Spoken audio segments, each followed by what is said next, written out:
It took me 40 years to understand what I'm about to tell you in the next 10 minutes, and another 20 years to realize how precious that understanding really was. I'm 60 now. I don't talk the way I did at 20. I don't rush the way I did at 30. And I don't pretend the way I did at 40. Time has a way of stripping away your illusions, one by one, until only the truth is left standing in front of you.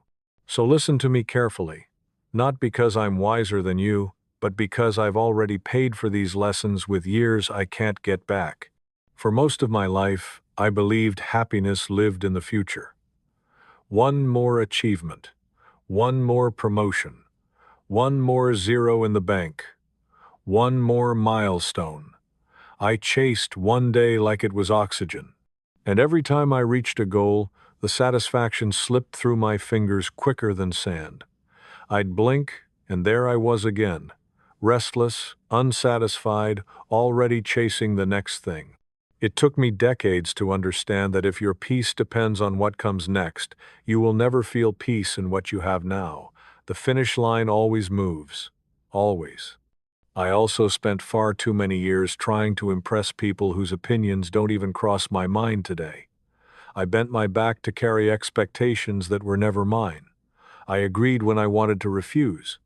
I laughed when I wanted to be silent. I stayed when I wanted to leave. All of this because I thought being liked was the same as being worthy. But here's what 60 years have shown me. Most people are too wrapped up in their own worries to judge you as much as you think. And the few who do judge you don't have lives you should be modeling anyway. The only person you must be able to respect is the one looking back from the mirror when you brush your teeth at night. Confidence? I waited for it like a bus that never came. I thought I'd feel ready one day, strong and fearless. But readiness is the reward, not the starting point. Everything meaningful I ever did, I did while feeling unqualified, scared, unsure, and deeply uncomfortable. That's the secret nobody tells you when you're young. You don't find courage first. You act first, and courage arrives later, quietly, like a shadow. Another truth I learned slowly is that your mind is the real home you live in. I moved cities. I changed jobs. I bought things I couldn't afford. But everywhere I went, my thoughts went too. If you don't learn to sit with yourself in silence, if you don't question your fears, your assumptions, your endless internal noise, you carry your chaos with you like luggage.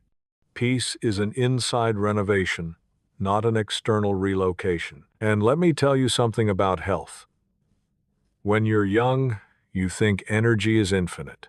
You stay up late, skip meals, ignore pain, promise yourself you'll fix it later.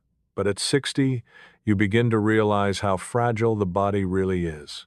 I've lost friends to illness, to stress, to neglect, to habits they never changed. Take care of yourself while you still have the strength to. Your future self is real. They are waiting for you, and they are begging you not to destroy the body they have to live in. Relationships, that's another battlefield of lessons. I spent years trying to keep people in my life who had already emotionally left. I lowered my standards to avoid being alone. I tolerated disrespect and called it loyalty. But here is the truth I stand by now. When you set healthy boundaries, you don't lose the right people. You only lose the ones who are benefiting from your lack of them. The right people are not offended by your self-respect. And yes, you're allowed to outgrow your past. I've changed more in the last 20 years than the first 40. I've changed opinions, beliefs, dreams, priorities. Growth is not betrayal. Staying stuck just to remain familiar is. Do not stay in a life that suffocates your spirit just because it's what you're used to. Failure terrified me when I was young. I thought failing meant I was not enough, so I avoided risks. I stayed in situations longer than I should have. I chose safety over possibility. But looking back, the real regret isn't the times I failed. The real regret is the times I was too scared to even try. Failure gives you information. Regret gives you nothing except a heavy heart at night. Time becomes louder when you get older. You start realizing how quickly people disappear from your story. Parents age, children grow, friends drift. You don't get endless chances to say, I love you, I'm sorry, or let's spend time together. If I could go back, I'd spend less time on screens, less time arguing about meaningless things, and more time simply being present with the people I love. Call them, visit them, listen to them. The moments you think are ordinary will one day feel sacred.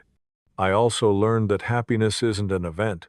It's not hiding at the end of some grand achievement. It lives in the small, quiet choices you make every day.